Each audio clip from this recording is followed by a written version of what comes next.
sốt layun abang pumle ana abang leki pana lung thapote ol nagam anai da bakai nagam nung talhun ting they said kim na umil tangi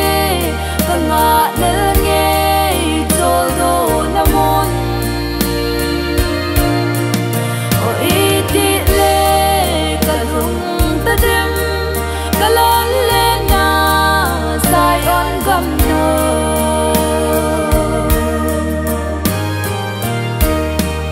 lam su lam to ka sot lain thep na me pi bang asinge ha sat ken the lung zin na in ai bom song le chi sing sing ding kai bakai na gam nong ta hun ting they said kim na umil tangi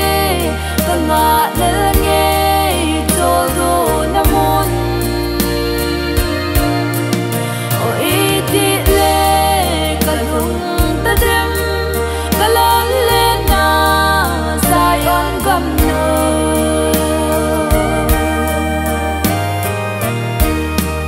lung kha na the tam ta la ai pan pi sing i bukai bo bakai hat na song in chiu te ai chang la